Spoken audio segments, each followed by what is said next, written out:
kan hidup di situ, tak ada yang memaksamu di situ kan, kamu sendiri yang memilih.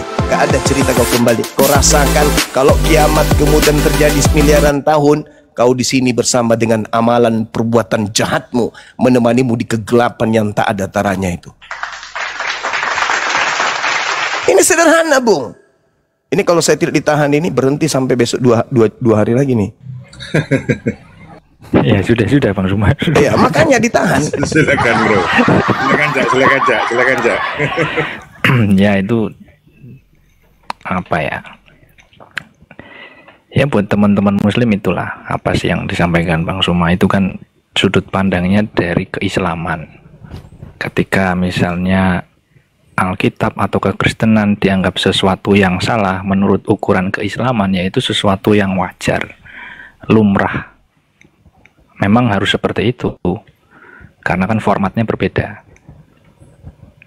Dan itu berlaku untuk semua, termasuk entah Kristen ke yang lain begitu.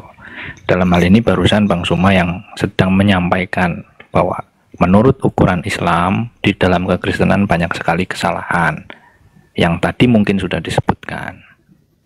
Dan itu sesuatu yang lumrah dan saya juga mendengarkan dari tadi. Dan ya saya juga tidak ada sangkaan sih Bang mau menyanggah apa, itu kan memang apa yang diyakini Bang Suma. Nah tapi saya kembali ke yang tadi saya sudah obrolkan dengan Bang Alip. Mungkin Bang Suma punya pendapat yang berbeda.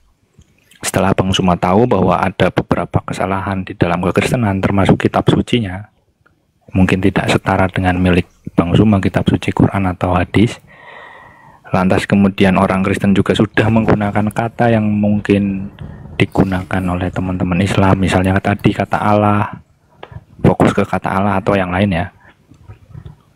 Ketika orang Kristen baik di Indonesia atau di Arab menggunakan kata Allah untuk Bible, Perjanjian Baru, dan mengklaim bahwa ini adalah Allah yang sama dengan yang ada di Quran, kira-kira itu benar atau salah Bang Suma? Atau Bang Suma lebih setuju yang mana? Mengatakan bahwa Allah di dalam Alkitab itu adalah Allah yang sama dengan yang ada di Quran, atau menyatakan Allah yang di Alkitab dengan yang di Quran ini adalah sosok yang berbeda. Habis itu nanti saya tanya lagi Bang Suma. Pilih yang mana silakan. Oke. Jadi pertanyaan ini menarik.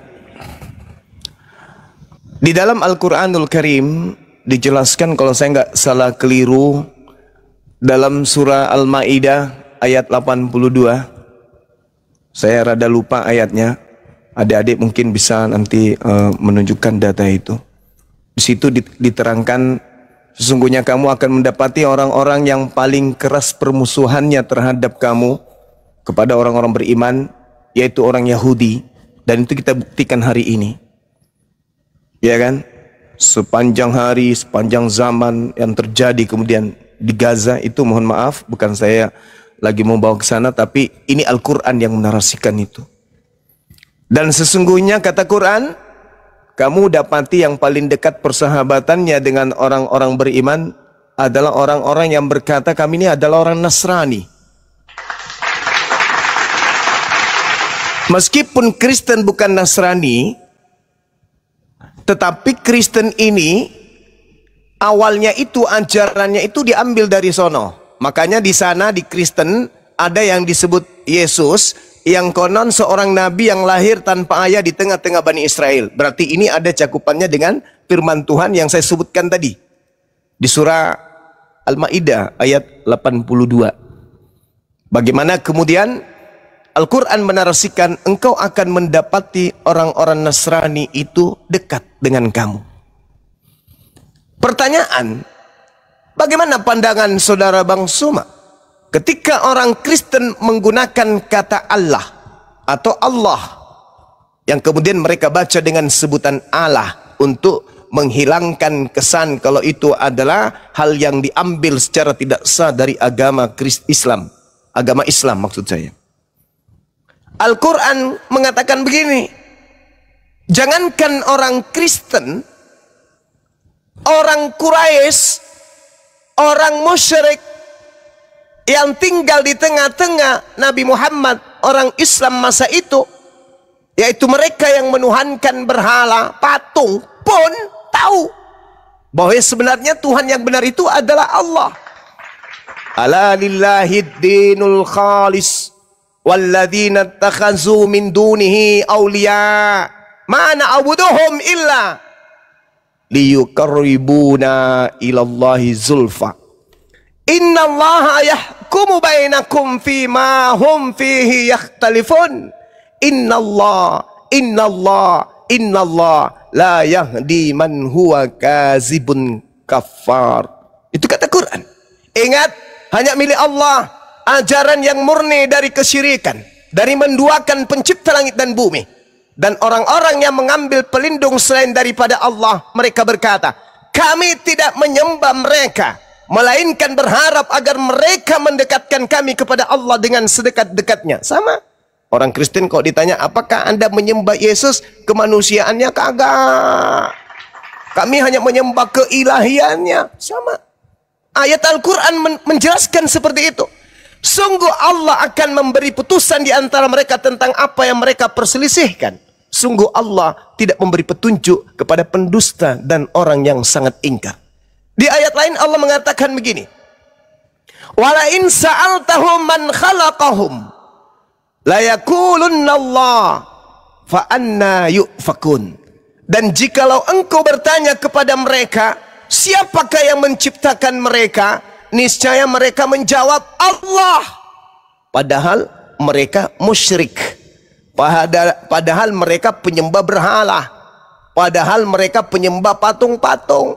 Tapi kalau mereka kamu tanya, man khalaqahum la yakulunna Allah fa anna yufakun. Mereka menjawab, Allah yang menciptakan kami, Allah. Jadi bagaimana mereka dapat dipalingkan dari menyembah Allah? Ini orang-orang musyrik zaman Nabi Muhammad pun melakukan hal yang sama.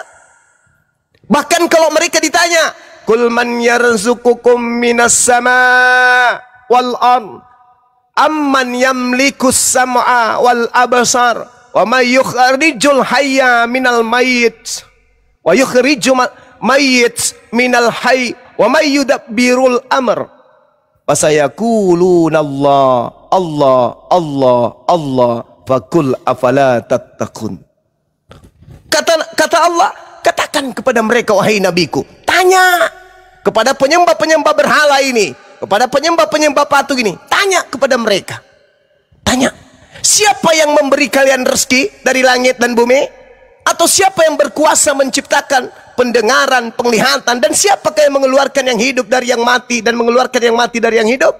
Dan siapa yang mengatur segala urusan di atas alam semesta ini? Maka mereka akan menjawab Allah. Maka katakanlah, mengapa kamu tidak bertakwa kepada Allah? Jadi kalau hari ini orang Kristen menggunakan kata Allah, itu bukan tanpa unsur kesengajaan. Mereka sengaja. Karena mereka secara manusiawi dekat dengan Islam. Dan mereka tahu sebenarnya bahwa kata Allah itu lebih pas untuk yang menciptakan. Itu lebih pas untuk yang maha kuasa. Untuk yang menciptakan dan yang maha menghidupkan. Lebih pas disebut Allah daripada disebut Theos. Ini yang Al-Quran uraikan. Kamu akan mendapati orang-orang yang mengatakan diri mereka Nasrani lebih dekat kepadamu dibandingkan orang Yahudi. Nah, ini buktinya. Kenapa orang Kristen ketika ditanya, kenapa kau menggunakan kata Allah? Karena orang Arab Kristen lebih dulu menggunakan kata Allah. Subhanallah. Dengan kata lain, mereka sadar pencipta langit dan bumi itu sebenarnya Allah. Tapi mereka malu mengaku itu. Sehingga apa yang terjadi? Allah sama dengan Tuhan, Tuhan sama dengan Allah. Apa buktinya? Allah Bapa, Allah Anak, Allah Roh Kudus. Kenapa tidak menyebut dewa? Dewa Bapa, Dewa Anak, Dewa Roh Kudus. Kenapa? Karena sejatinya dewa menyisihkan makna dan rasa kata di dalamnya syarat dengan paganisme. Islam pagan, tapi dipakai kata Allah. Ini bukti. Al-Quran itu nggak pernah melenceng. Ketika Al-Quran menarasikan sebuah pemahaman, maka harus terimplementasi dengan keadaan kehidupan umat manusia. Itu nggak bisa ditawar-tawar tuh.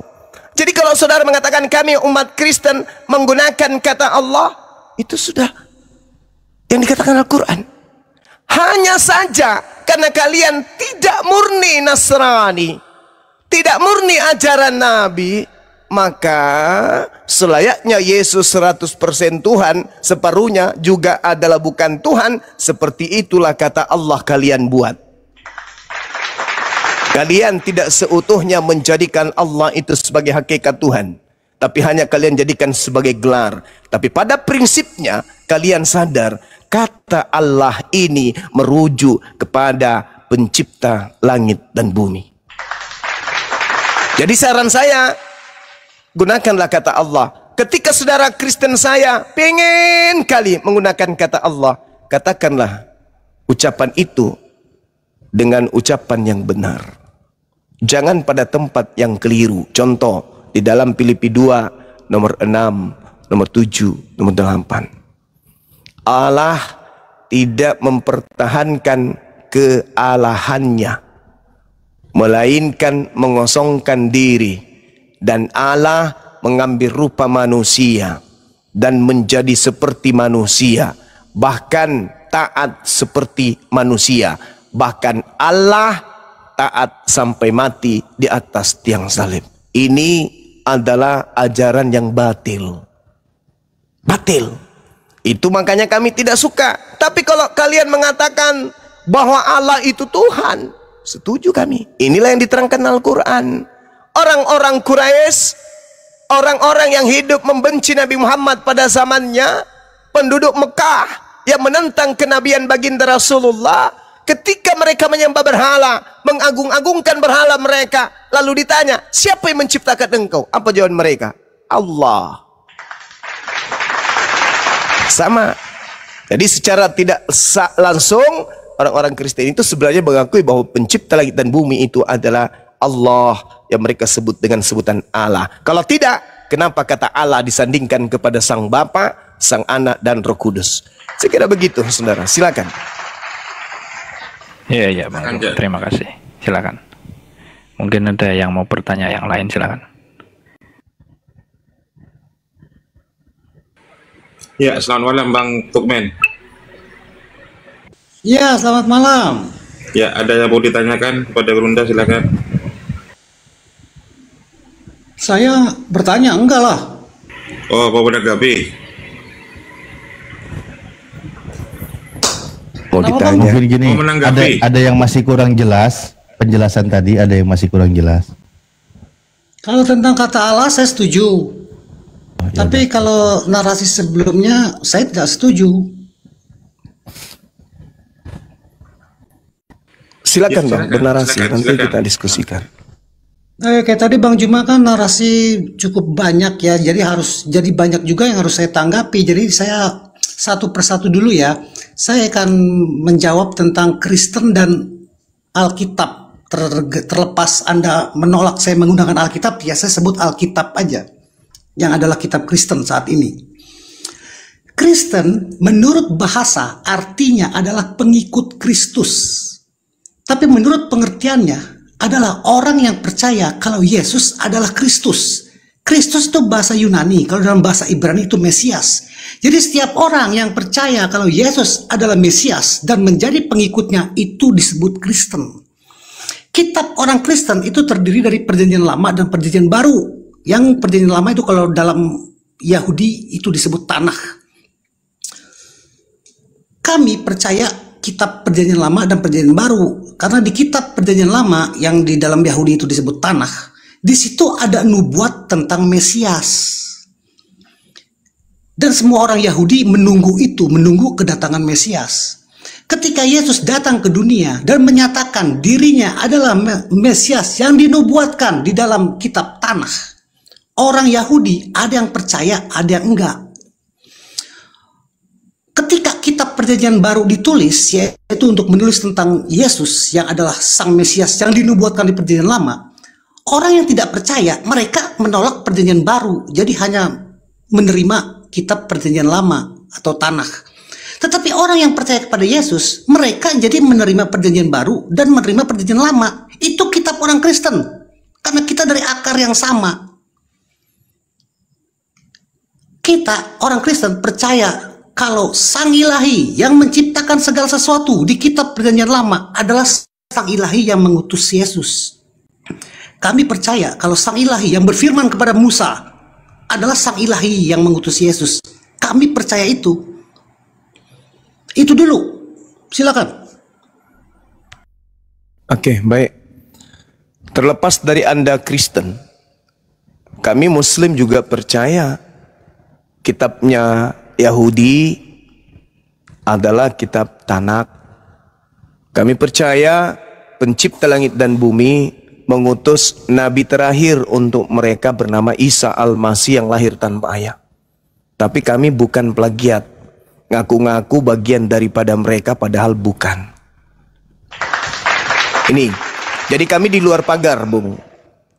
Nah, saya akan mengulas dalam kacamata Islam, karena Islam ini seperti reformasi di mana Islam berhak menjelaskan apa yang terjadi pada Orde Baru dan Orde Lama.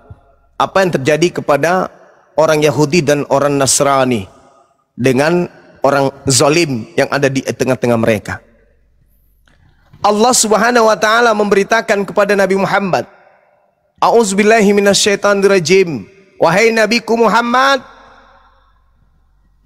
aku ingatkan kepadamu, ada masa di mana aku berfirman kepada nabiku yang datang kepada Bani Israel.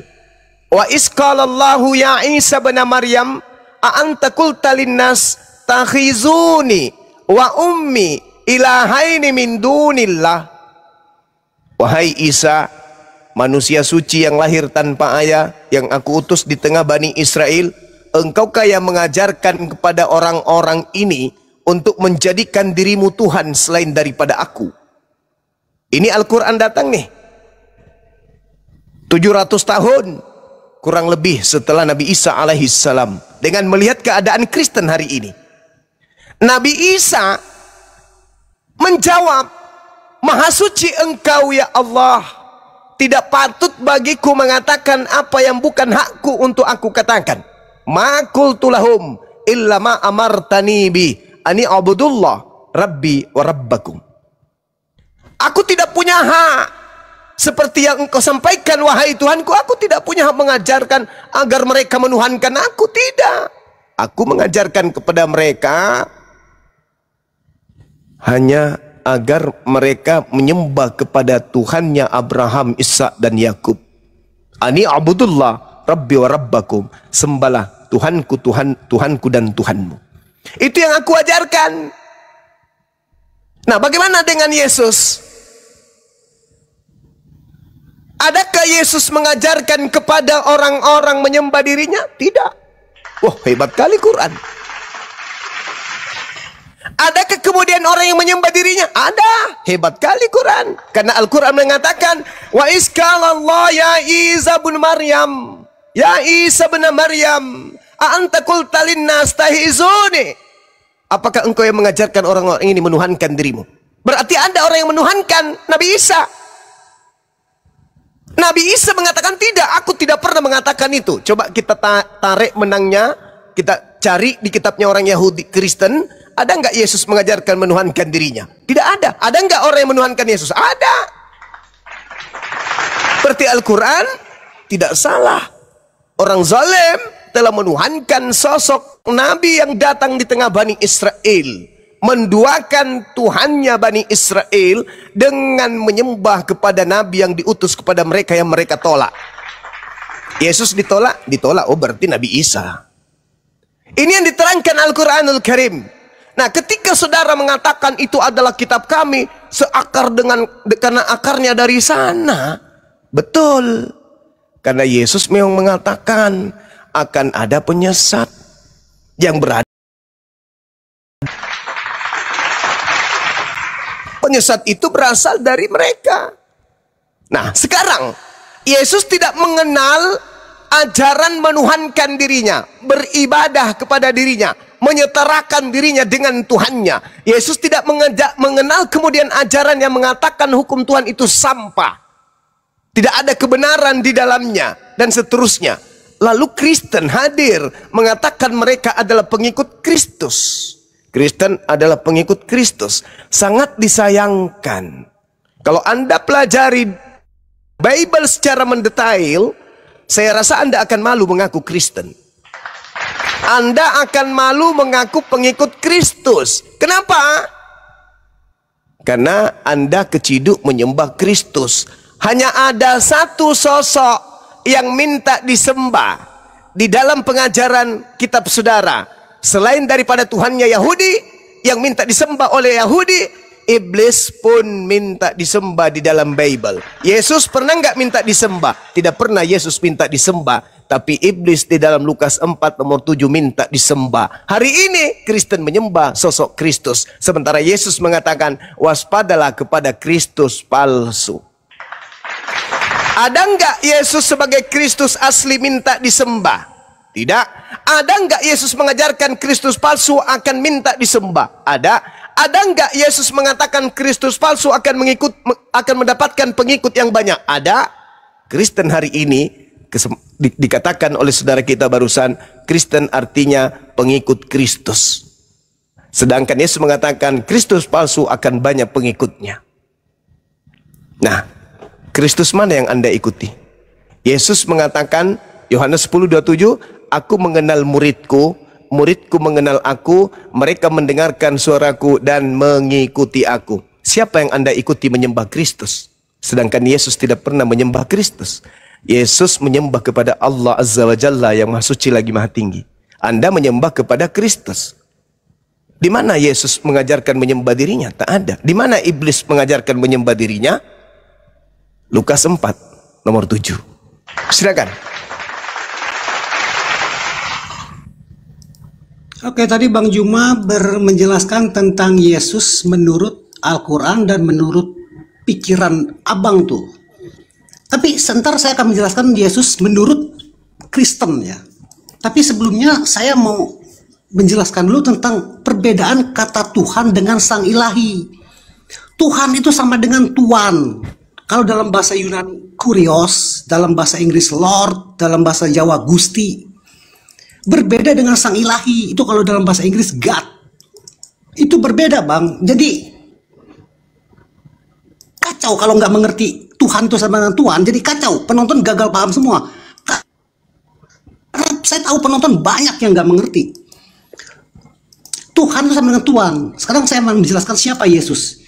Yesus adalah firman Sang Ilahi. Itu berbeda. Tuhan dengan Sang Ilahi itu berbeda. Yesus adalah firman Sang Ilahi yang ada di dalam Sang Ilahi, yang diutus turun ke dunia menjadi manusia. Berarti Yesus utusan. Karena dari satu tempat diutus ke tempat yang lain. Yesus dari dalam Sang Ilahi diutus turun ke dunia menjadi manusia. Dan ketika firman itu telah menjadi manusia, bukan berarti firman itu jadi tidak ada. Firman itu tetap ada di dalam Sang Ilahi. Itu sebabnya Yesus berkata, aku dan Sang Ilahi adalah satu. Itu sebabnya Yesus berkata, aku di dalam Sang Ilahi dan Sang Ilahi di dalam aku.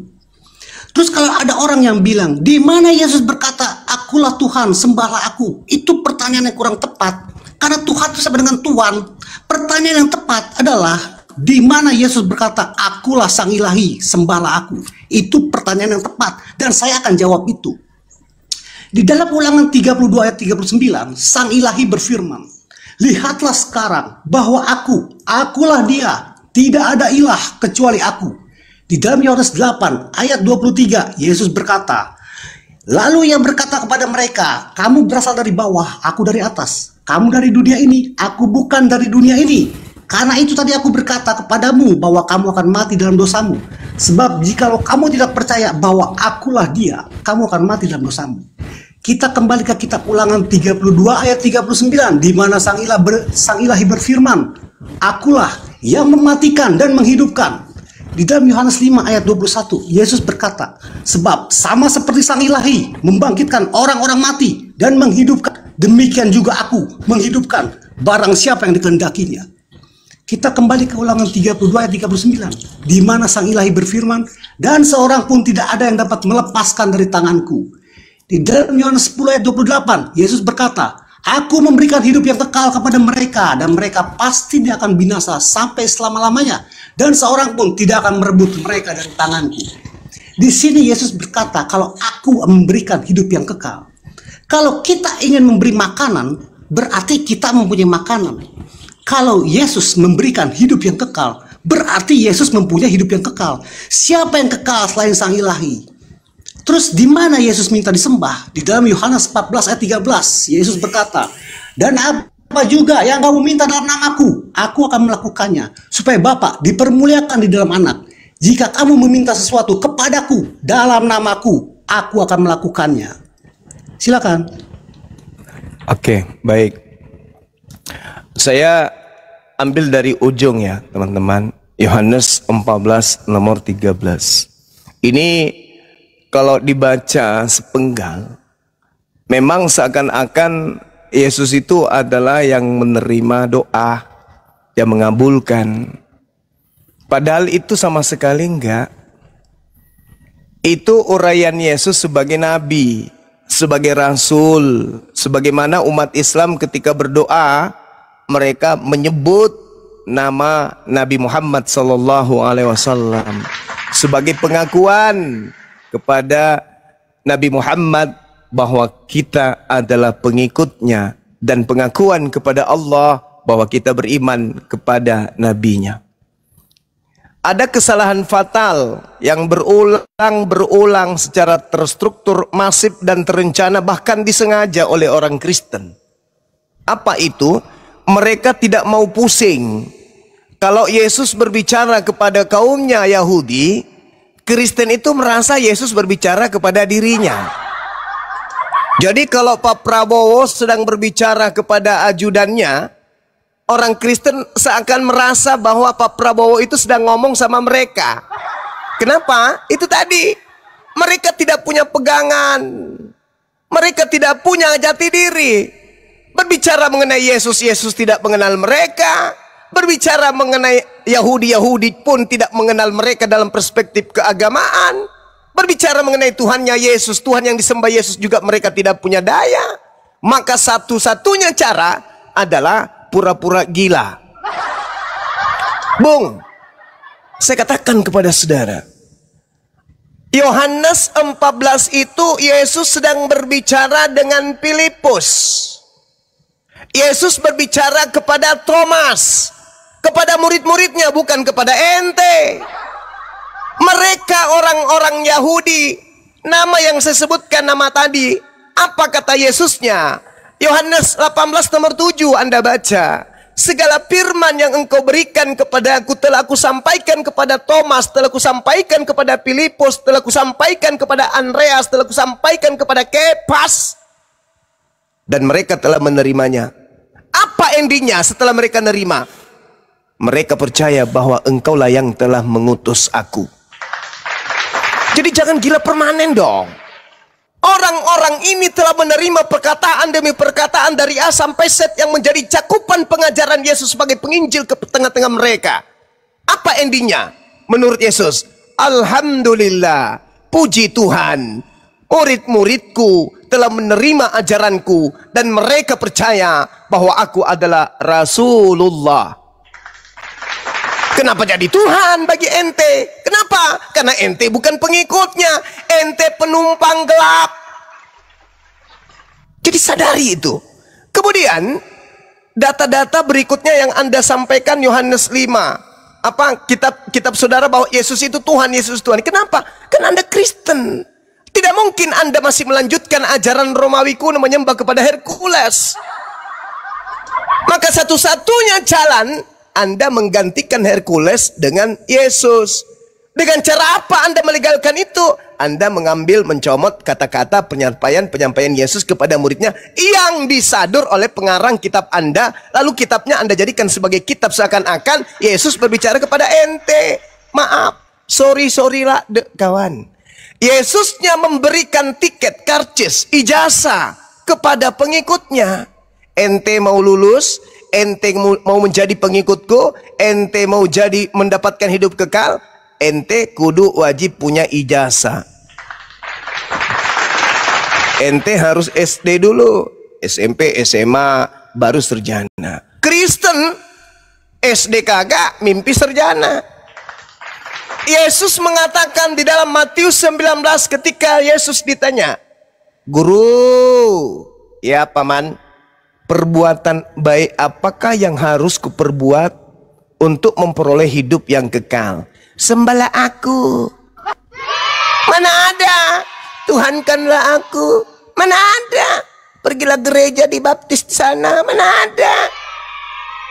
Makanya kalau Yesus berbicara itu kudu Anda jangan merasa Yesus berbicara kepada ente. Yesus berbicara kepada si Fulan, ya ke Fulan aja, jangan ente yang merasa. Yesus ditanya, "Guru, perbuatan apa yang baik yang harus kuperbuat supaya aku memperoleh hidup yang kekal?" "Kamu harus melakukan segala perintah Allah." Orang Kristen sudah melakukan perintah Allah? Udah? Sunat? Udah? Jangan makan babi? Udah? Udah? Sabat pelihara? Udah? Udah enggak? Enggak. Jangan mimpi dapat ijazah SMA kecuali palsu kalau ente enggak lulus di sini dulu.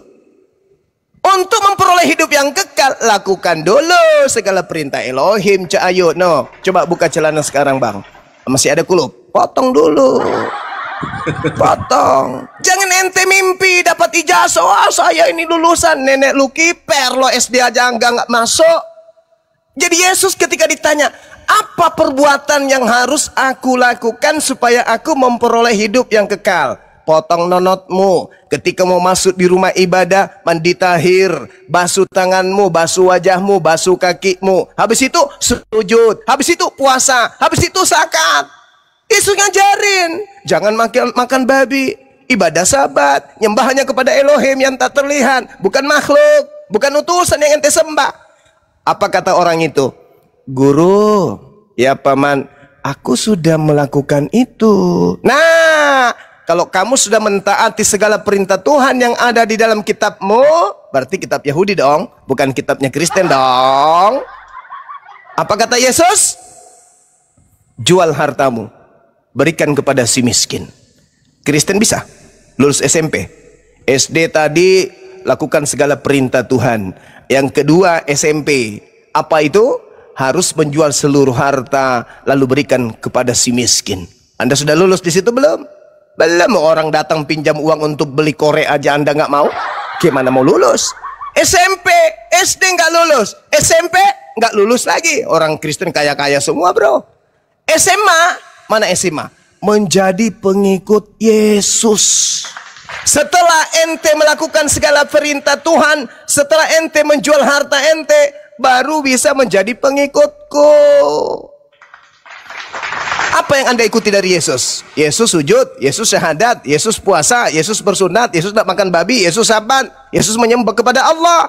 Yang Anda ikutin apa? Nggak ada. Jadi ketika Anda membawa ijazah sarjana, kami tolak. Kami waras, bro. SD aja nggak lolos, ikuti Torah. SMP nggak lulus, jual harta, infak, sedekah, bersedekah, bayar zakat. Kemudian yang ketiga, ikuti Yesus. Sunat Anda tidak. Gimana kami percaya ijazah ente? Itu, Bung. Jadi kalau mau memperoleh hidup yang kekal, ya kudu jangan merasa apa gitu loh. Yesus untuk Bani Israel syaratnya ditemukan. Nah, mungkin Anda akan mengelak. Oh enggak, bukan begitu. Oke, saya kasih yang kedua. Apa kata Yesus? Di dalam Yohanes 12 nomor 49. Kata Yesusnya begini, Bung. Nanti Anda bisa tanggapin. Kalau kepanjangan tolong. Dia mengatakan begini. Aku Yesus tidak berkata-kata dari diriku sendiri. Apa yang aku katakan adalah apa yang diperintahkan oleh Tuhanku untuk aku sampaikan dan aku katakan. Dan, nah coba. Dan firman-Nya adalah hidup yang kekal. Jadi Kristen nggak bisa masuk di situ. Kristen tidak bisa dapat hidup kekal. Kenapa? Karena firman Tuhan yang hidup kekal itu dianggap sampah. oleh Kristen. Filipi 2, Filipi 3, nomor 8. Sedangkan yang dianggap sampah oleh Paulus dalam menjalankan misi mengajarkan agama Kristen, itu justru hidup kekal menurut Yesus. Jadi hidup kekal adalah firman Tuhan, yaitu kitab Torah. Itu hidup kekal. Siapa yang tidak menjalankan Torah, maka dia meninggalkan hidup kekal menuju kebinasaan. Kami tidak menjalankan Torah karena kami umat Islam, bukan umat Yahudi. Kalian harus melakukan Torah karena kalian nyamar-nyamar jadi Yahudi. Ya, saya kira demikian. Silakan. Silakan. Cak Amin, bro. Oh, bantu komentari, silakan. Ya, habis ini aku komentar. Oh ya Bang, iya, saya langsung jawab aja ya. Kenapa orang Kristen menyembah Yesus? Saya akan menjawab itu dengan sebuah perumpamaan. Misalnya ada seorang direktur yang mempunyai sebuah perusahaan. Orang yang berkuasa di perusahaan itu adalah sang direktur. Terus pada suatu saat sang direktur mengutus anaknya dan memberikan segala kuasa kepada sang anak untuk memimpin di perusahaan itu. Dan itu berarti sekarang sang anak yang menetapkan segala hukum dan peraturan di perusahaan itu. Dan itu berarti sekarang sang anak yang menentukan siapa saja yang bisa bekerja di perusahaan itu. Dan itu berarti tidak ada seorang pun yang datang bekerja di perusahaan itu kalau tidak melalui sang anak. Karena sang anak sudah diberikan segala kuasa oleh sang bapak direktur untuk memimpin di perusahaan itu. Sekarang pertanyaannya, kalau kita ingin melamar di pekerjaan itu, kita akan datang kepada sang anak atau kita akan datang kepada sang direktur? Kalau kita datang kepada sang direktur akan bilang, itu anakku yang kukasihi, kepadanya lah aku berkenan, dengarin dia. Sang direktur akan ngomong begitu. Sang direktur akan bilang, barang siapa yang menentang anak saya berarti menentang saya. Yang barang siapa menghormati anak saya berarti menghormati saya. Dia yang akan menentukan apakah kamu bisa bekerja di perusahaan itu atau tidak. Jadi kami datang kepada sang anak karena Yesus sudah diberikan segala kuasa di surga dan di bumi oleh sang ilahi untuk menjadi hakim yang untuk menentukan siapa saja yang bisa masuk ke dalam kerajaan surga. Seperti itu perumpamaannya. Jadi kalau saya tanya siapa yang berkuasa di perusahaan itu selain sang direktur, dialah anak sang direktur yang diberi wewenang. Lalu siapa yang berkuasa di surga dan di bumi selain sang ilahi? Dialah Yesus, anak sang ilahi yang diberi wewenang. Silakan. Bang Suma, aku nyambung ya. Nggak apa-apa Bang Suma ya. Oh, lawannya dua ini Bang Suma. Saya tanggapi ini boleh? Habis itu bro admin boleh? Oke, makasih Bang ya. Nanti saya lupa. Mumpung ada perumpamaan yang menggelikan. Seorang direktur pensiun. Gugur, dia bukan Tuhan lagi, bukan direktur lagi. Ini kalau dijadikan sebagai konsep ketuhanan, kacau ini. Ada Tuhan pensiun memberikan posisi ketuhanan kepada makhluk ciptaannya yang dilahirkan oleh seorang manusia. Kacau. Iya, kalau direktur beneran memberikan kuasa kepada ajudan atau asistennya, masuk akal. Ini Tuhan kok dipensiunkan. Itu satu, analogi Anda nggak cocok. Karena Tuhan itu tidak bisa diserupakan dengan manusia, maka Tuhan tidak bisa dianalogikan, diumpamakan seperti makhluk. Di dalam kitabnya orang Yahudi diterangkan 2 Samuel 7:22, Yeremia 10:6, Tuhan tidak serupa dengan apapun. Jadi kamu jangan menganalogikan Tuhan dengan apa yang kamu suka. Saya tanggapi secara mendetail. Direktur memberikan kuasa kepada si anak. Lalu Anda mau ke direktur nggak boleh. Berarti udah pensiun direktur, nggak ada daya lagi. Masih layak dianggap direktur nggak? Ini nggak bisa dijadikan analogi. Kalau Anda memaksakan analogi ini, Yesus ketika datang, apa kata Yesus? Sembah kepada siapa? Kepada direktur atau kepada dirinya? Lebih besar siapa? Bapak atau dirinya? Direktur atau dirinya? Hidup kekal itu mengenal direktur satu-satunya direktur atau juga mengenal dirinya sebagai direktur? Yohanes 17 nomor 3. Hidup kekal itu adalah mereka mengenal engkau satu-satunya direktur dan mengenal aku yang hanya sebagai utusanmu yang duduk di bangku cadangan. Mau sampai kapan mengandalkan ijazah palsu, ngutip-ngutip ajaran Yesus, tapi nggak nyambung? Yesusnya memberikan hadiah nih kepada kita umat yang belakangan melalui Bible. Apa kata Yesus? Ini hadiah buat Kristen dan juga buat saya, Bang Sumam pribadi. Dalam Yohanes 5 nomor 36 ini orang Islam ini udah hafal dari anak TK sampai yang dato-dato itu udah hafal karena seringnya mendengarkan. Ada kesaksianku yang lebih penting dari kesaksian seorang tokoh mentari, bahwa segala mukjizat yang aku lakukan, segala ucapan yang aku ucapkan, segala pekerjaan yang aku kerjakan, pekerjaan itu yang bersaksi bahwa apa? Bahwa aku adalah utusan Tuhan. Hanya orang gepeng kepalanya yang suka makanan-makanan haram, yang suka kemudian tidak ibadah kepada Tuhan, yang menyembah Tuhan cadangan, yang mempensiunkan Tuhan senior. Itu hanya orang gepeng. Atau ada kekuatan yang ada di dalam tubuh Anda yang memang menginginkan dirinya dilantik menjadi Tuhan. Ini yang bahaya. Siapa Kristus yang Anda sembah ini? Kok bisa akal Anda mati karena dia? Kalau Anda mengatasnamakan Yesus, Yesus sang anak, sembahlah Allah, Bapakku di surga, Bapakku di surga, Bapakku di surga, Bapakku di surga. Kok Anda nggak pakai itu? Kok justru Anda menggantikan Yesus yang berdoa kepada Bapa di surga dengan Kristus ini? Ada apa? Jangan-jangan memang si Kristus palsu mau dituhankan. Karena kalau yang Yesus asli, Kristus asli, mau dia dijadikan sebagai utusan doang. Hidup kekal itu yang kita kejar. Islam mengejar hidup kekal, Kristen mengejar hidup kekal. Kunci hidup kekal Yesus sudah beri. Apa itu? Jadikan dia sebagai rasul, kenali dia sebagai utusan untuk hidup kekal. Yohanes 17 nomor 3. Hidup kekal itu adalah mereka mengenal aku yang engkau utus. Sebagai apa? Sebagai utusan. Kesaksianku, semua mujizat yang kulakukan agar semua orang tahu bahwa aku adalah utusan. Hidup kekal itu adalah firman Tuhan. Yohanes 12 nomor 50. Tapi kenapa dan mengapa?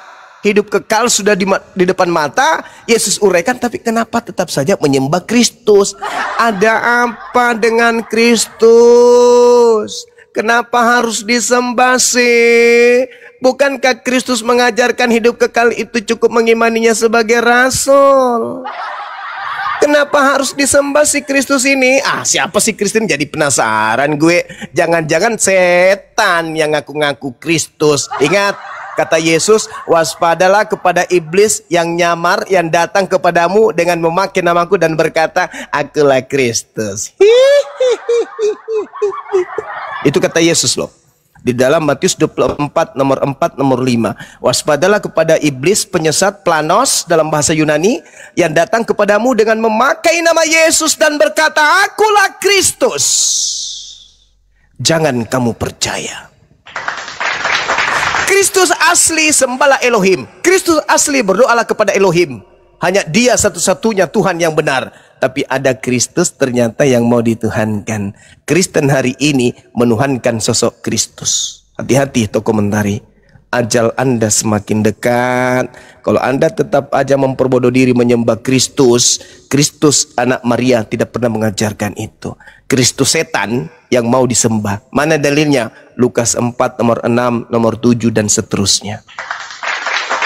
Kristus setan itu yang mau disembah. Lukas 21:8 Kristus setan itu mau disembah. Matius 24 nomor 4 nomor 5 Kristus setan itu yang mau disembah. Hari ini Anda menyembah Kristus. Kristus anak Maria manusia tidak mau disembah. Kristus setan mau disembah. Anda penyembah Kristus. Kristus yang mana? Yesus tidak mau disembah. Hanya Kristus setan yang mau disembah. Silakan. Tapi ke Bro Admin dulu. Catat aja apa yang saya sampaikan. Kalau ada yang penting untuk ditanggapi, silakan. Saya aja Bang. Oh, ya, Abang kan menanggapi narasi saya. Nanti setelah selesai narasi kita berdua baru sama Bro Admin. Boleh, silakan. Iya. Saya menjelaskan perumpamaan itu untuk supaya penonton bisa mengerti kenapa orang Kristen menyembah Yesus. Perumpamaan itu tentang kekuasaan. Bukan direktur pensiun segala. Saya berbicara tentang kekuasaan. Sang anak pasti dia berbicara dengan sang direktur. Tetapi orang yang ingin bekerja di perusahaan itu semua harus melalui sang anak. Karena sang anak sudah diberi segala kuasa oleh sang direktur. Terus saya habis ini Bro Admin, oke ya, saya ingin menjawab tentang Yesus berkata, inilah hidup yang kekal, yaitu mereka mengenal Engkau satu-satunya sang ilahi yang benar, dan mengenal Yesus Kristus yang telah Engkau utus. Jadi Yesus berkata, hidup yang kekal adalah mengenal satu-satunya sang ilahi yang benar. Siapa sang ilahi yang benar menurut Yesus? Yaitu sang ilahi yang dipanggil Bapa oleh Yesus, atau ayah, kalau dalam bahasa Inggris father, karena Yesus adalah anak sang ilahi. Jadi Yesus itu bukan hamba Allah, tetapi anak sang ilahi. Anak sang ilahi itu bukan berarti sang ilahi mempunyai istri atau mempunyai anak, tetapi anak sang ilahi adalah sebutan seperti sebutan hamba Allah dan ada sebutan anak sang ilahi. Hamba Allah memanggil sang ilahi dengan sebutan Tuhan atau Tuan. Kalau dalam bahasa Jawa Gusti, kalau dalam bahasa Inggris Lord, yang artinya Tuan, karena mereka adalah hamba. Lawan kata dari hamba itu Tuan. Tetapi Yesus memanggil sang ilahi dengan sebutan Bapa atau Ayah, karena Yesus adalah anak sang ilahi. Dan setiap orang yang menerima dan percaya kepada Yesus, mereka juga akan menjadi anak-anak sang ilahi. Jadi kami memanggil sang ilahi bukan dengan sebutan Tuhan atau Tuan, tetapi kami memanggil sang ilahi dengan sebutan Bapa atau Ayah. Ini aku anakmu. Itu hidup yang kekal menurut Yesus, mengenal satu-satunya sang ilahi yang dipanggil Bapa oleh Yesus, dan mengenal Yesus Kristus yang telah diutus, yaitu seperti yang saya jelaskan di awal, Yesus adalah firman sang ilahi yang diutus turun ke dunia menjadi manusia.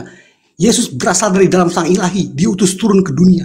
Siapa orang yang menyebut sang ilahi dengan sebutan ayah atau Bapa kalau bukan orang Kristen?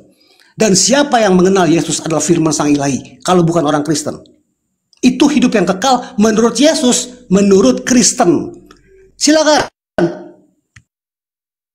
Iya, tidak ada hidup kekal itu mendudukkan Yesus sebagai ilahi. Membabi buta ente kawan. Yesus memberikan hidup kekal bukan berarti dia sang pemilik. Dia menerima mandat. Yohanes 3 nomor 16. Jadi yang percaya kepada Yesus itulah yang memperoleh hidup kekal. Ketika Yesus berkata aku utusan Tuhan dan dipercayai oleh orang Yahudi, diimani oleh orang Yahudi, diterima oleh orang Yahudi, maka mereka akan memperoleh hidup yang kekal. Jadi yang percaya kepada Yesus sebagai utusan Tuhan akan memperoleh hidup yang kekal, bukan menuhankan dia. Kurang apa lagi coba ucapan Yesus? Kesaksiannya kan udah jelas tuh. Kesaksian Yesus menurut Yesus ini yang harus dipercaya, bukan kesaksian saudara. Ente siapa rupanya? Yesusnya bersaksi, hidup kekal itu mengenal aku yang engkau utus. Dikenal sebagai apa? Ya dikenal sebagai utusan. Keluar daripada itu ya neraka, tidak memperoleh hidup kekal. Apa yang membuat Anda menuhankan Yesus? Apanya yang membuat Anda kemudian? Karena dia berkuasa di surga. Kata siapa? Yesus menerangkan Matius 20 nomor 23. Tetapi aku tidak berhak menentukan tentang siapa yang duduk di sebelah kananku dan siapa yang duduk di sebelah kiriku kelak di surga. Apa kuasanya? Itu dalil ucapan Yesus sendiri. Aku tidak berhak. Yang punya hak kuasa langit bumi itu yang mengklaim itu setan. Tadi kan udah aku bilang, saudara, Kristus itu ada yang palsu, yang menjanjikan kemudian keselamatan langit bumi, surga dan bumi. Anda lihat di dalam Lukas 4 itu, aku berhak memberikan kepada siapapun yang menyembahku. Siapa yang menyembahku, aku berhak memberikan kuasa langit dan bumi kepadanya. Itu setan. Yesusnya tidak berhak. Siapa yang duduk di kananku, di kiriku, aku tidak punya hak. Aku tidak bisa berbuat apa-apa dari diriku sendiri. Itu yang asli. Tapi yang Anda jual ini, dia mau kuasa, dia begono, begone dan begono. Lah itu siapa? Yang palsu. Nah sekarang, untuk menyimpulkan ini, ketika Yesus berkata segala firman yang kau berikan kepada aku telah aku sampaikan kepada muridku, mereka menerimanya, mereka percaya bahwa engkaulah yang telah mengutus aku. Sekarang kalau murid-muridnya percaya Yesus itu utusan Elohim, bukan Elohim, data mana lagi yang Anda mau pakai untuk menuhankan Yesus? Sedangkan Yesusnya sudah memberikan semua data dan muridnya telah menerimanya dan muridnya percaya Yesus utusan. Terus Anda menggunakan data yang mana untuk menuhankan Yesus? Jangan ambil ucapan-ucapan Yesus, karena seluruh ucapan Yesus menurut Yesus sudah diberikan kepada muridnya. Jangankan satu data yang Anda comot, seluruh tinta merah yang ada di dalam Bible itu semuanya telah disampaikan Yesus kepada muridnya. Ending daripada penerimaan muridnya, Yesus hanya rasul, titik. Tolong tunjukkan kepada saya. Jangan sembunyikan data Anda. Data mana yang Anda gunakan untuk melantik Yesus menjadi Tuhan? Data mana? Karena tinta merah itu semua cakupan dia adalah rasul Tuhan. Nah, data mana yang Anda ingin suguhkan kepada saya? Sehingga Yesus itu, oh ternyata Anda tuhankan Yesus karena data ini. Silakan.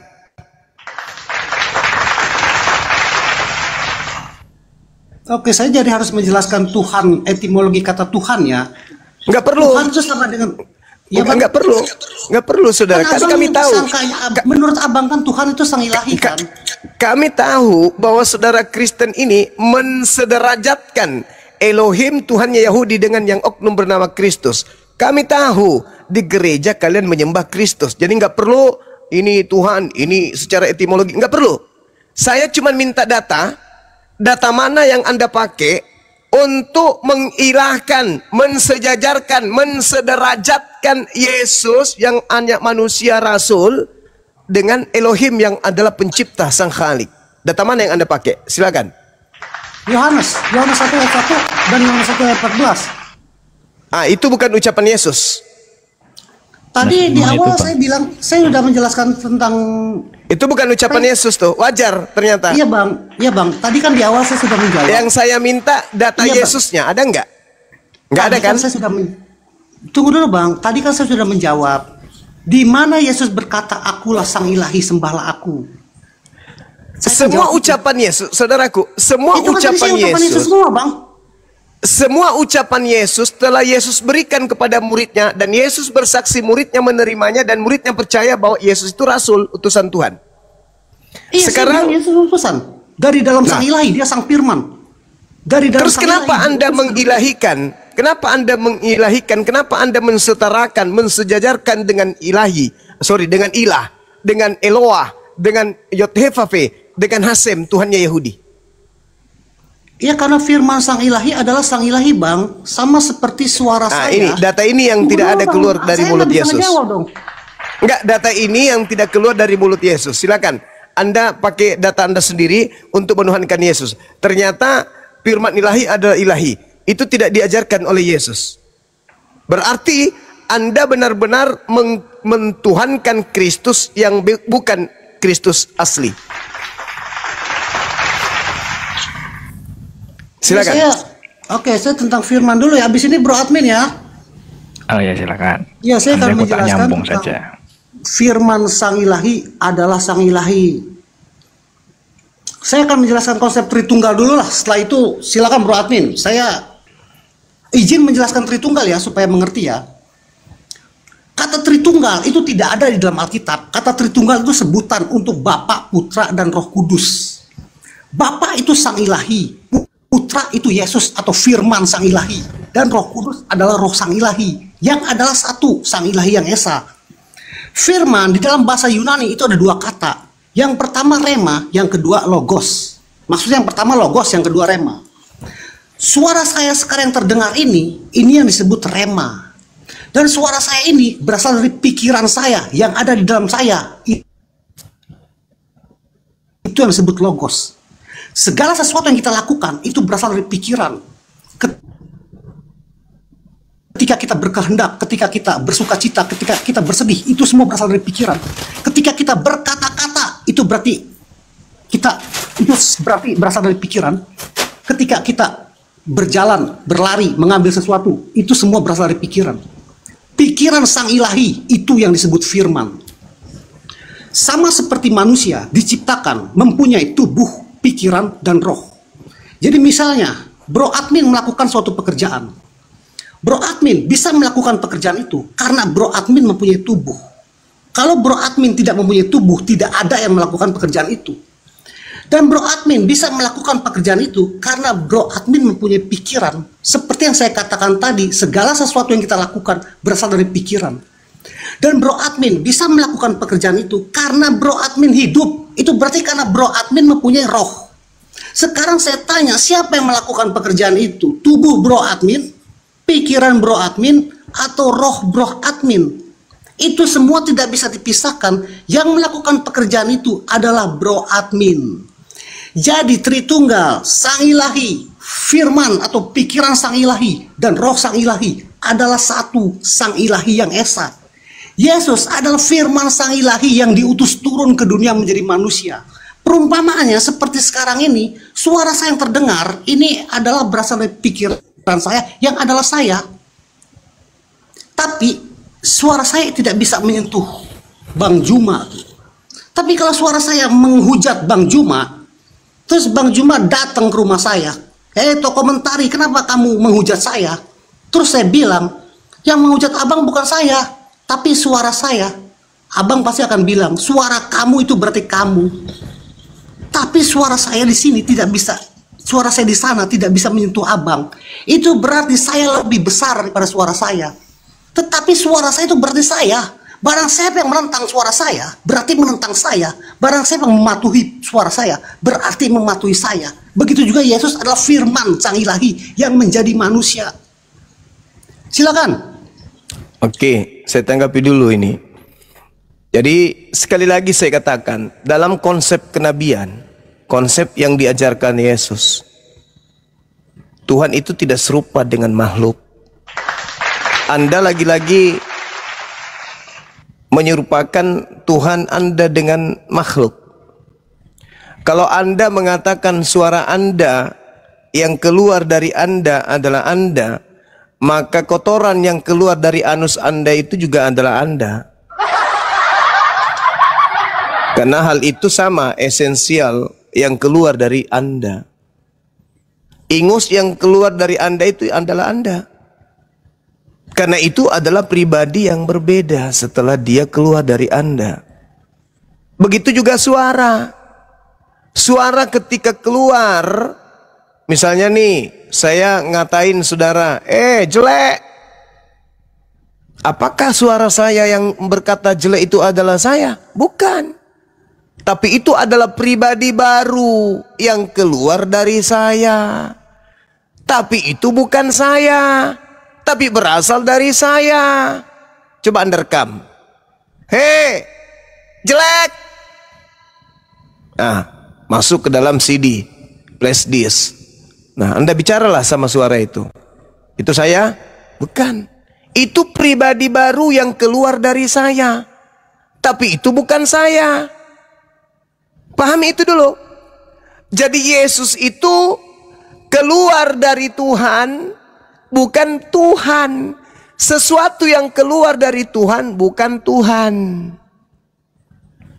Yesus keluar dari Tuhan, dia bukan Tuhan. Tapi dia berasal dari ide. Dia berasal dari firman. Awalnya dia adalah firman. Pada mulanya dia adalah firman. Firman yang melekat bersama-sama dengan Tuhan, yang disebut ide atau kalam.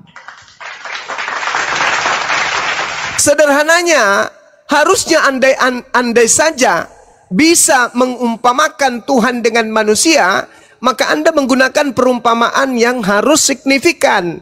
Anda punya mulut. Mulut dan Anda itu satu. Tidak bisa dipisahkan. Mulut Anda yang adalah Anda mengeluarkan suara. Di mana suara Anda mengatakan sendal jepit. Maka pada mulanya adalah mulut. Mulut itu bersama-sama dengan tokoh mentari. Dan mulut itu adalah tokoh mentari. Itu baru betul. Mulut itu telah menjadi sendal jepit. Maksudnya apa? Bukan mulut Anda yang lepas dari tubuh Anda, turun ke lantai jadi sendal. Tetapi mulut Anda berkata, Mami, Yayang, apa-apa, belikan papi sendal dong. Ini duitnya. 2 jam kemudian istri Anda datang bawa sendal. Sendal itu ditaruh di meja. Anda kemudian berkata, pada mulanya sendal ini adalah perkataan. Perkataan yang menjadi sendal. Apa itu? Sayang, belikan papi sendal. Itu kalau Anda pingin kali menyetarakan Tuhan dengan ente. Itu analoginya yang tepat. Jangan Anda katakan, pada mulanya adalah mulut. Mulut Tuhan bersama-sama dengan Tuhan. Dan mulut Tuhan adalah Tuhan. Mulut Tuhan telah menjadi daging. Mati meja. Belas ya anak-anak. Maksud apa itu? Tuhan turun ke bumi. Maksudnya dia memanjang mulutnya turun ke bumi gitu. Melalui 7 langit, 7 lapis langit. Enggak. Bukan begitu. Yesus itu pada mulanya firman. Apa firman itu? Ya perkataan, Cak Ayu. Jangan gila permanen, please. Firman itu perkataan yang Anda katakan rema atau yang Anda katakan logos. Please. Kalau dia adalah ide menjadi Yesus, betul. Kalau dia adalah perkataan menjadi Yesus, betul. Tapi dia bukan ide jadi Yesus berubah wujud menjadi Yesus. Dia bukan perkataan berubah wujud menjadi Yesus. Enggak. Dia manusia 100% utuh manusia. Lahir secara mujizat tanpa ayah. Dia berasal dari instruksi yang berasal daripada ide. Tidak ada yang salah di situ. Yesus pada mulanya adalah firman. Betul. Yesus bukanlah manusia yang lahir tanpa perintah Tuhan. Maria hamil. Lahirkan seorang manusia bernama Yesus. Lahir enggak? Lahir. Apa itu? Firman. Makanya pada bulan ke-6 dalam Matius 1, pada bulan ke-6, malaikat Gabriel datang kepada Maria. Apa yang dibawa oleh Gabriel datang kepada Maria? Maria, ya paman, kamu akan hamil yo. Ya paman, itu perintah Bapak loh. Ya paman, kamu akan hamil, kuasa Roh Kudus akan menaungimu. Ya paman. Hamil gak? Hamil. Lahir gak? Lahir. Tetapi yang lahir ini bukan Tuhan, Cahayu, bukan firman yang lahir. Cuman yang lahir ini manusia 100%. Kalau ada Yesus di sini Anda geletik pasti tertawa. Anda jepit mulutnya pasti dia meringis sakit. Anda sentil telinganya pasti dia akan marah. Anda jepit bibirnya dia pasti monyong. Anda tidak kasih makan selama 3 tahun, dia pasti mati kena busung lapar. Kenapa? Dia manusia, Cahayu, yang berasal dari firman Tuhan. Jangan gila permanen dong. Sadarlah. Eling bang. Yesus itu manusia. Makanya ketika dia datang, dia berkata sebagai manusia. Berkata-kata bukan dari diriku sendiri. Bekerja bukan dari diriku sendiri. Aku tidak dapat berbuat apa-apa dari diriku sendiri. Apa sih? Jadi Tuhan. Jangan yang Anda maksud Tuhan Kristus yang bercongol di dalam benak dan dalam tubuh Anda tuh. Jangan-jangan Anda hanya menggunakan Yesus anak Maria sebagai topeng, Tapi sebenarnya yang Anda sembah di gereja itu adalah setan yang mengaku Kristus. Jangan-jangan. Kita belum ke situ. Kita belum ke situ karena itu materi berat. Banyak orang yang pingsan gara-gara materi itu. Silakan. Abang tidak bisa mengibaratkan kotoran saya adalah saya, ingus saya adalah saya, keringat saya adalah saya. Bukan bang, yang saya maksud pikiran. Ketika kita berpikir, itu berarti kita berkata-kata di dalam hati. Segala sesuatu yang kita lakukan itu berasal dari pikiran. Saat ini saya bisa berbicara dengan abang itu karena saya punya pikiran. Abang sekarang ada di Makassar ya, saya di Jawa Barat. Terus misalnya ada tetangga abang datang mendengar abang berbicara kan, dia datang tuh bertanya kepada Bang Juma. Bang Juma di rumah lagi ngobrol sama siapa? Abang menjawab, saya lagi ngobrol sama toko mentari. Terus tetangga abang masuk ke dalam rumah. Loh, mana toko mentari? Katanya abang sedang ngobrol dengan toko mentari. Abang pasti akan memperdengarkan suara saya. Itu maksudnya pikiran. Suara yang berasal dari pikiran. Perkataan saya yang berasal dari pikiran. Maksudnya begitu analogi firman tuh. Perkataan saya itu adalah saya. Ya udah bro admin, saya tanggapi dulu. udah bang, nggak usah bang. Abang mau gimana pun nggak benar.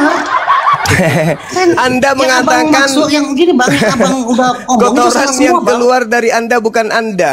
Karena itu bukan ucapan. Saudara, apakah Anda pernah mencret di celana tanpa sadar?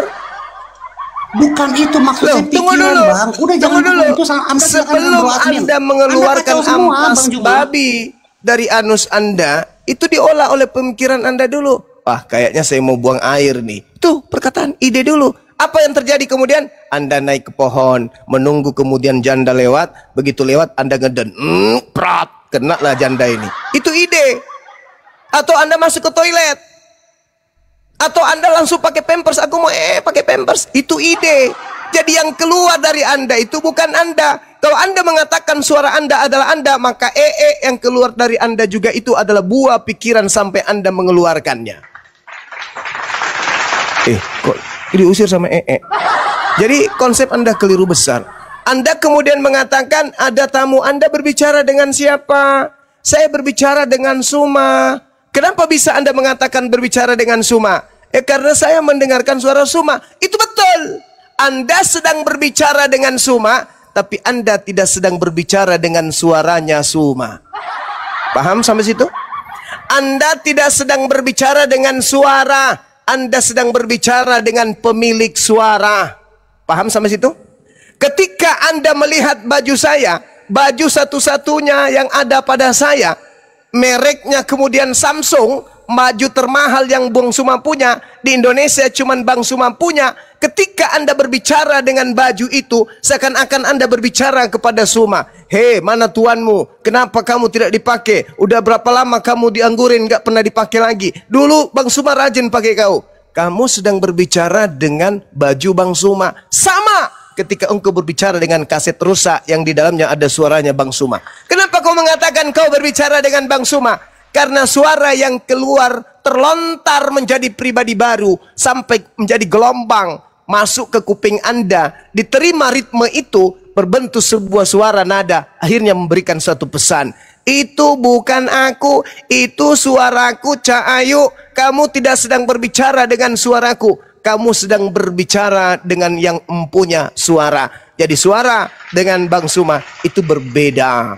Tapi pada diri Suma ada pabrik kata-kata, yang mana pabrik kata-kata itu berasal dari ide, otak, akal, kemudian dipabrik kemudian oleh lidah, dilantunkan oleh bibir, sehingga Anda punya kuping bisa mendengarkan nada yang keluar dari suara saya, dari mulut saya. Suara saya bukan saya, tapi itu adalah esensi yang berasal dari saya. Yesus bukanlah Tuhan, tetapi itu adalah esensi pribadi yang berasal dari Tuhan. Selesai.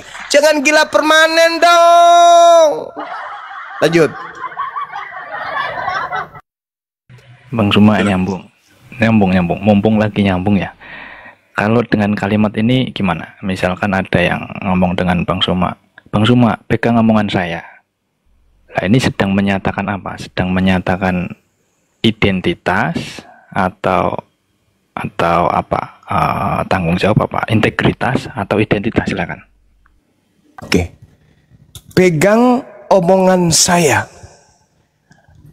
Satu kalimat yang sangat sederhana, yang sangat-sangat jauh berbeda ketika Anda berkata, Bang Suma, pegang saya. Dengan pegang omongan saya. Kalau berbicara mengenai pegang omongan saya, berarti Anda saya akan tuntut berdasarkan dengan pribadi baru yang keluar dari diri Anda yang bernama suara. Tetapi kalau Anda mengatakan pegang saya, ya Anda yang harus saya pegang. Kalau suara, Anda bisa nyangkal. Itu bukan saya kok, itu suara saya dimirip-miripkan. Tapi kalau Anda mengatakan pegang saya tidak akan lepaskan sebelum Anda tunaikan apa yang Anda katakan. Jadi itu berbeda.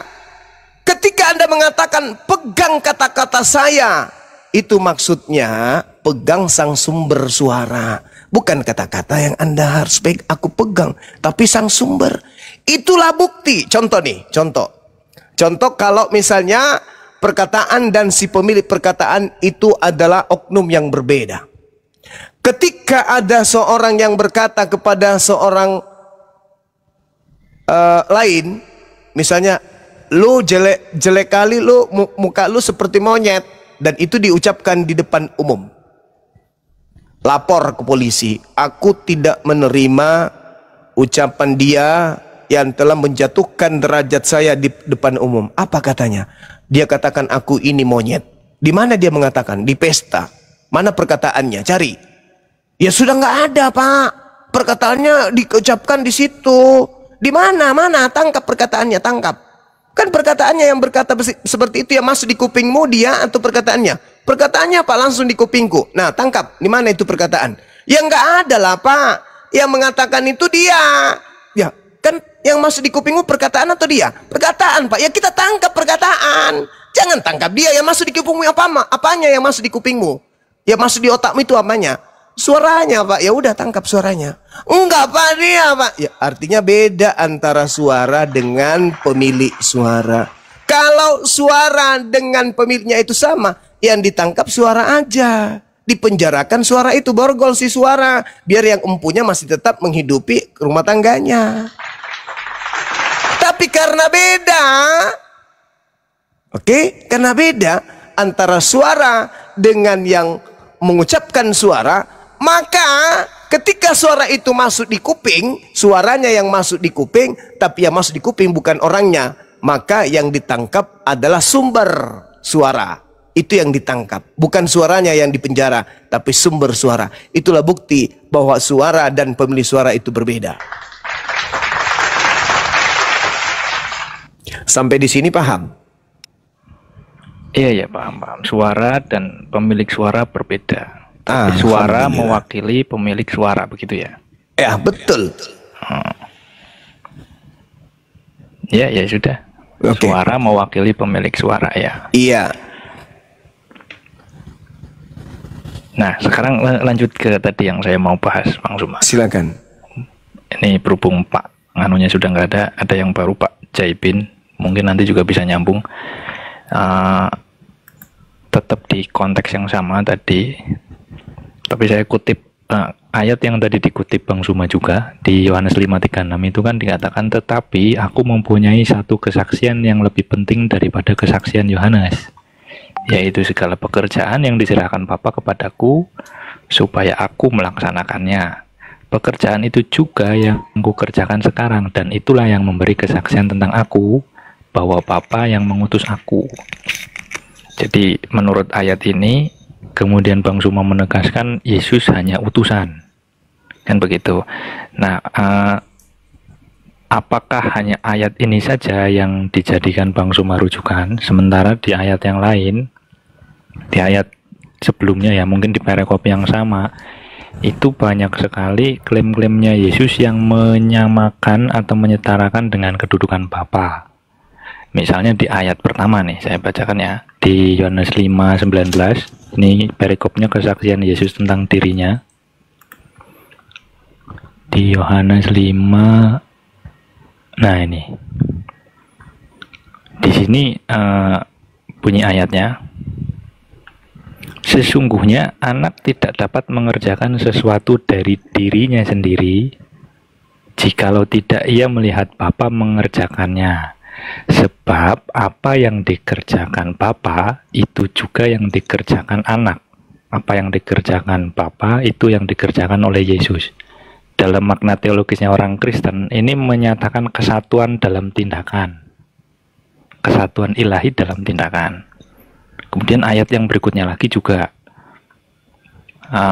misalnya yang 21-nya, sebab sama, di situ dikatakan lagi sama, sebab sama seperti Bapa membangkitkan orang-orang mati dan menghidupkannya, demikian juga anak menghidupkan barang siapa yang dikehendakinya. Jadi betul di ayat yang tadi dibaca Yesus mengatakan bahwa dia diutus, tetapi di ayat sebelumnya itu justru menegaskan klaim dia itu satu dalam keilahian dengan Bapa. Nah, menurut Bang Zuma, apakah juga memiliki pandangan yang sama atau bagaimana? Dari sudut pandang teologis Kristen itu menyatakan satu keilahian. Silakan. Oke, baik. Jadi ini menarik ya teman-teman. Namun saya memiliki sebuah narasi sederhana berdasarkan pengakuan Yesus. Sekiranya tadi saudara memanfaatkan penjelasan saya bahwa Yesus ini berkata dan berbuat sesuai dengan apa yang diperintahkan kemudian Tuhan untuk ia katakan dan dia ucapkan, begitu juga yang dia kerjakan. Maka kita udah tamat sebenarnya. Yesusnya mengatakan begini di dalam pengajarannya di dalam kitab Yohanes 7. Di dalam Yohanes 7, Yesus menjelaskan kemudian bahwasanya engkau mengenal aku, tetapi engkau tidak mengenal Bapakku. Itu yang dikatakan oleh Yesus, engkau mengenal aku, tapi kau tidak mengenal Bapakku. Engkau tahu aku, tapi kau tidak tahu Bapakku. Itu kata Yesus tuh. Dengan kata lain, Yesus utuh dikenali oleh Bani Israel, tetapi Bani Israel tidak mengenal siapa yang mengutus Yesus. Kenapa tidak mengenal? Apakah karena tidak pernah disebut namanya? Enggak. Maksudnya secara hakikat wujud kamu tidak mengenal dia yang telah mengutus aku. Tetapi tentang orang ini kita tahu dari mana asalnya. Tetapi bila mana Kristus datang, tidak ada seorang pun yang tahu dari mana asalnya. Waktu Yesus mengajar di Bait Elohim, dia Yesus berseru, memang aku kamu kenal, dan kamu tahu dari mana aku berasal. Namun aku datang bukan atas kehendakku sendiri, tetapi aku diutus oleh dia yang benar, yang tidak kamu kenal. Nomor 29-nya, Yesus lebih jauh menjelaskan kemudian kepada murid-muridnya, kepada orang yang ada pada zaman itu. Pada zaman di mana Yesus mengajar di tengah-tengah Bani Israel.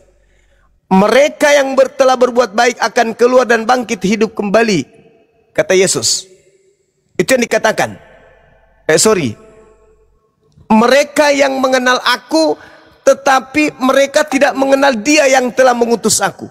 Ini ucapan Yesusnya di tengah-tengah Bani Israel. Artinya, ketika Yesus mengatakan, aku kenal dia yang mengutus aku, sebab aku datang dari dia, dan dia yang telah mengutus aku. Ini mematahkan argumentasi saudara.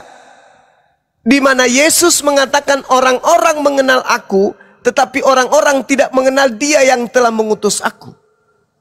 Itu apa artinya? Itu artinya apa? Yesus dikenali, tapi dia yang telah mengutusnya tidak dikenali. Berarti Yesus dan ilahinya itu berbeda.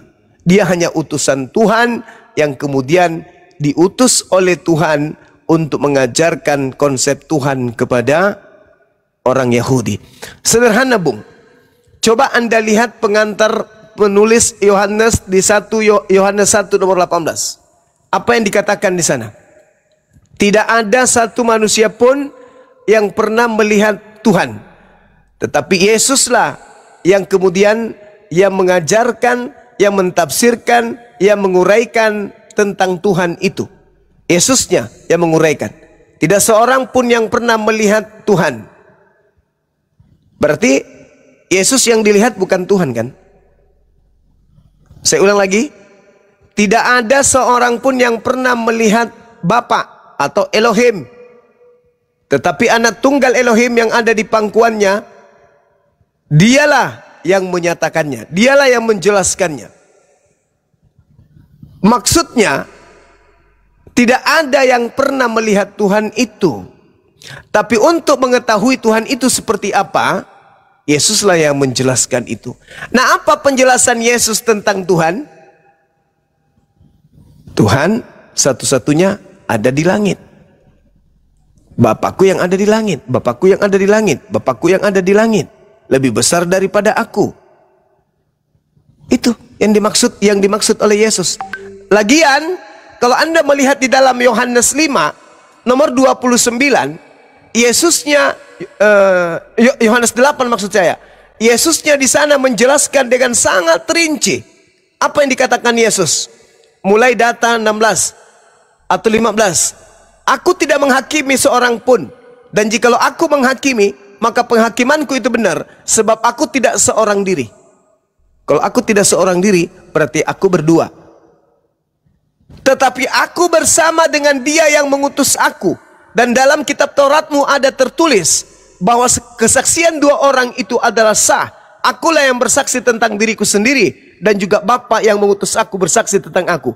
Inilah anakku yang kukasihi, kepadanya aku berkenan. Dengarkanlah dia. Itu kesaksian Bapa. Lalu di data nomor 29-nya dikatakan, dan Bapa yang telah mengutus aku, Bapa menyertai aku, Bapa tidak membiarkan aku seorang diri, sebab aku senantiasa berbuat apa yang berkenan kepadanya. Kurang apa lagi penjelasan Yesus ini tentang Tuhannya? Dia tidak seorang diri, tapi dia bersama dengan Tuhannya. Bukan berarti di dalam tubuhnya itu bercongol Tuhan itu, enggak. Tetapi karena dia adalah utusan Tuhan yang senantiasa melakukan apa yang berkenan pada Tuhan, maka dia mengatakan, aku sebagai utusan tidak seorang diri, melainkan aku bersama dia dengan dia yang telah mengutus aku. Sederhana itu. Sama ketika dalam Al-Quran surah Al-Ma'idah, Allah mengatakan kepada Nabi Muhammad, dulu aku bersama dengan Bani Israel. Inni ma'akum. Allah bersama dengan Bani Israel. Tidak ada masalah. Bukan berarti Tuhan turun ke bumi melata seperti makhluk bersama di tengah-tengah Bani Israel. Enggak, bukan begitu maksudnya. Artinya bersama adalah Tuhan berkenan menyatakan ajarannya kepada mereka Bani Israel melalui duta-duta atau utusan-utusan Tuhan. Saya kira begitu, Bung. Oke. Berarti ya berbedalah dengan sudut pandang kekristenan tentang Yohanes 5 yang tadi. Kemudian tentang Yohanes 14 yang barusan Bang Suma baca, saya kutip ulang ya. Sekiranya kamu mengenal aku, pasti kamu juga mengenal Bapakku. Itu di Yohanes 14:7 yang tadi. Menurut Bang Suma, masalahnya mereka tidak mengenal Bapa, atau orang Kristen tidak mengenal Bapa. Tapi ayat ini bunyinya nggak seperti itu, Bang Suma. Di sini bunyinya, sekiranya kamu mengenal aku, pasti kamu juga mengenal Bapakku.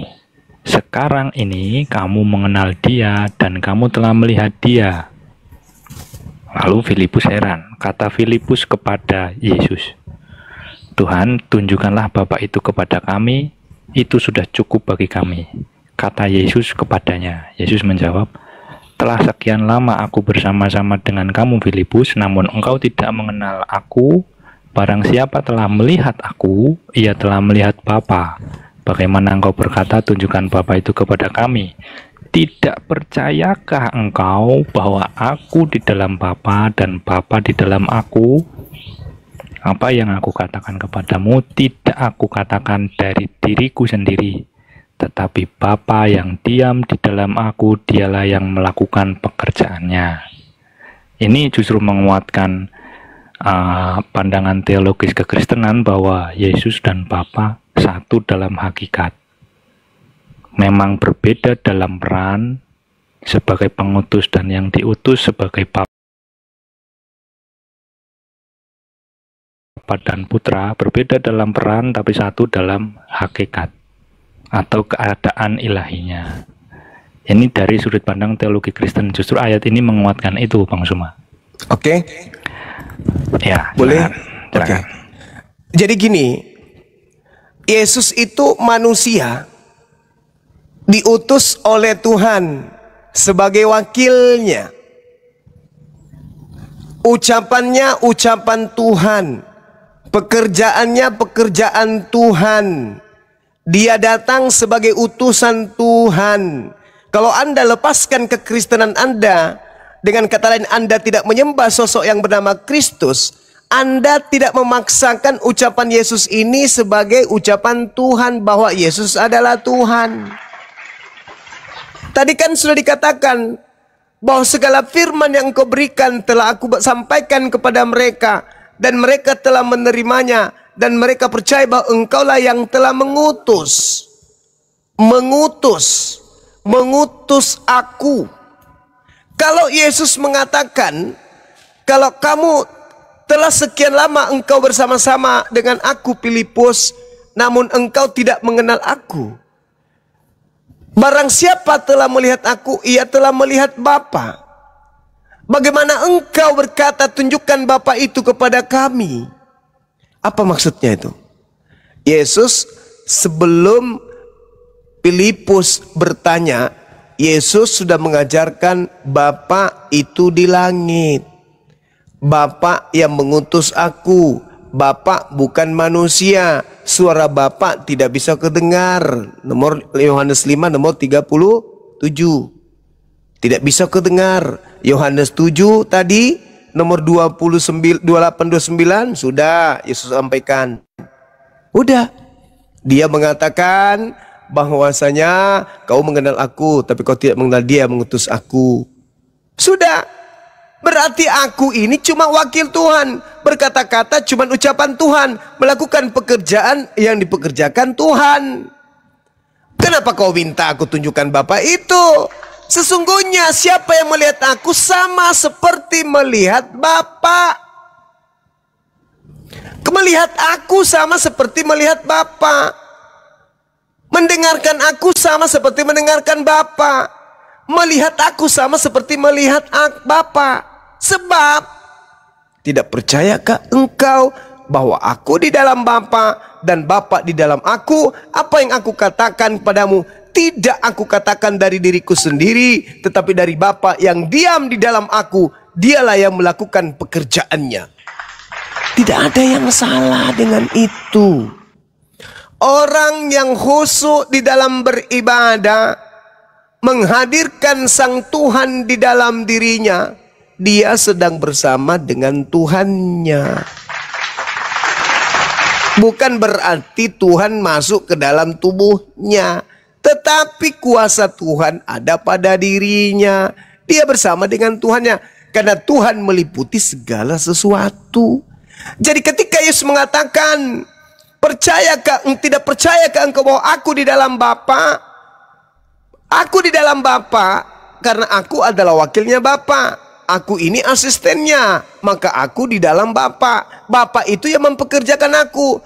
Bapa di dalam aku, sebab aku tidak pernah melupakan perintah Bapa. Aku senantiasa tekun melakukan apa yang diperintahkan Bapa. Maka Bapa itu ada di dalam aku. Pada saat aku duduk, aku mengingat Bapa. Pada saat aku berdiri, aku mengingat Bapa. Pada saat aku berjalan, aku mengingat Bapa. Pada saat aku bermukjizat, aku ingat Bapa. Pada saat aku terancam, aku mengingat Bapa. Pada saat aku ingin melakukan satu tindakan penyembuhan, aku mengingat Bapa. Bapa ada di dalam aku. Aku tidak pernah lupa Bapa. Bahkan di penghujung hidupku untuk tidur, itu aku tidur bersama dengan Bapa. Ini makrifat. Percayalah kepadaku bahwa aku di dalam Bapa dan Bapa di dalam aku. Atau setidak-tidaknya, kalau kau tidak sampai kepada makrifat, percayalah karena pekerjaan-pekerjaan itu sendiri. Aku berkata kepadamu, Sesungguhnya barang siapa percaya kepada aku, ia akan melakukan juga pekerjaan-pekerjaan yang aku lakukan, bahkan pekerjaan yang lebih besar daripada itu. Sebab aku pergi kepada Bapa. Gimana tuh? Bapak di dalam aku pergi kepada Bapak. Gimana tuh? Maksudnya Yesus melilit badannya masuk kembali ke dalam perutnya, atau kayak mana? Coba Anda renungkan. Ini ilmu ma'rifat, di mana Yesus sedang bersatu dengan Tuhan. Ini pekerjaan para wali.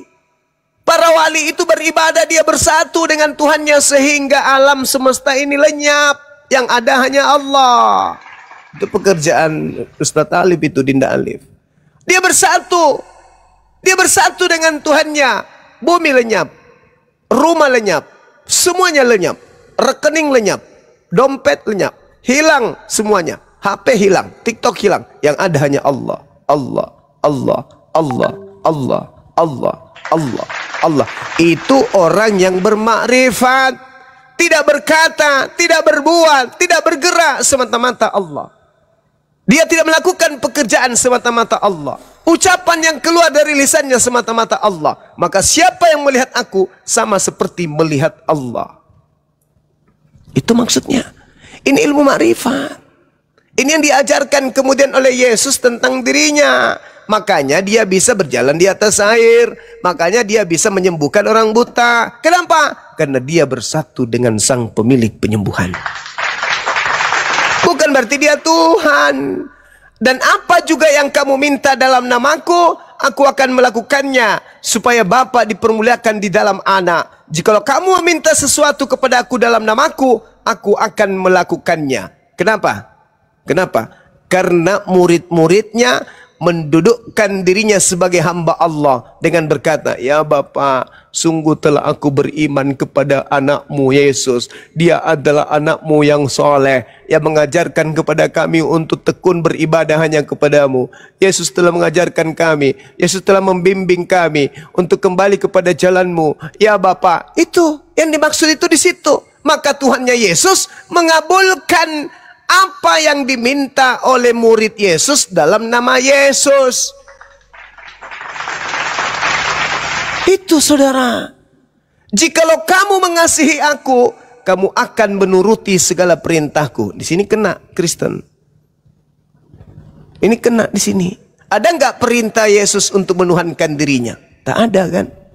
Aku akan minta kepada Bapa. Dia minta kepada Bapa. Lepas lagi, lepas kena lagi Kristen. Berarti Yesus bukan Bapa, karena dia masih meminta. Kalau Yesus satu hakikat dengan Bapa, nggak minta. Jadi yang kujelaskan itu betul. Dia sedang bermakrifat. Dia berada pada langgam di mana Yesus ini berada pada alam nirwana. Dia bersatu dengan Tuhannya. Bukan dia Tuhan itu sendiri. Aku akan minta kepada Bapa, supaya Bapa memberikan kepadamu seorang penolong lain. Loh, tadi katanya Bapa, dia adalah Bapa. Utus saja langsung. Oh enggak, aku bukan Bapa, tapi aku bersatu dengan Bapa. Aku ada di dalam Bapa, Bapa ada di dalam aku. Yang engkau lihat saat ini adalah Bapa.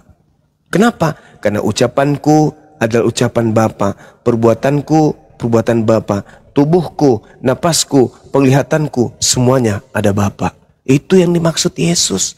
Dalam Islam ini ilmu makrifat.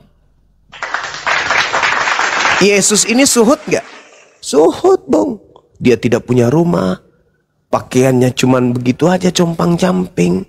Makanannya cuman segitu doang. Tempat tidurnya begitu aja. Bahkan dia dikatakan tidur dari gurun ke gurun, sembunyi dari goa ke goa. Yesus itu begitu. Berarti dia suhud. Apa suhud itu? Meninggalkan kehidupan mewah, meninggalkan hidup material. Dia hidup bersama dengan Sang Bapa, Sang Tuhan. Itu yang diajarkan di sini, Bang. Bukan Yesus itu Tuhan, hakikat enggak. Lanjut. Ya, oke, Bang Suma. Tentang ma'rifat, ya mungkin serupa lah, hampir mirip. Jadi memang mengenal langsung dan secara menyeluruh akan Allah dalam kekristenan itu ya melalui persekutuan dengan Yesus. Mungkin itu mirip lah dengan makrifat ya. Tapi dalam keislaman, cuman memang kita nggak pakai istilah itu sih, jarang sih. Nah, istilah ini memang nggak dipakai. Namun yang jadi penekanan adalah yang tadi saya sampaikan, banyak klaim-klaimnya Yesus yang menyatakan dirinya setara dan bahkan satu, seperti yang diajarkan dalam teologi kekristenan. Meskipun ada sanggahannya yang tadi disampaikan sama Bang Suma, tapi saya berusaha menyampaikan apa yang dipahami dalam teologi kekristenan. Dan satu lagi penegasan yang paling fundamental, kenapa kesatuan itu diakui dan dipercaya sebagai sesuatu yang mungkin dalam istilah Islam hak atau benar, karena Yesus sendiri juga mengklaim di klaim sebelumnya, sebelum dia mengatakan dengan Filipus, Yesus berkata, akulah jalan dan kebenaran dan hidup. Tidak ada, diulangi, tidak ada seorang pun yang datang kepada Allah, kepada Bapa, kalau tidak melalui aku. Ini bukan hanya sekedar klaim yang biasa, tapi ini sesuatu yang ilahi. Karena di situ disebutkan tidak ada seorang pun yang datang kepada Bapa kalau tidak melalui aku. Jadi tidak ada cara lain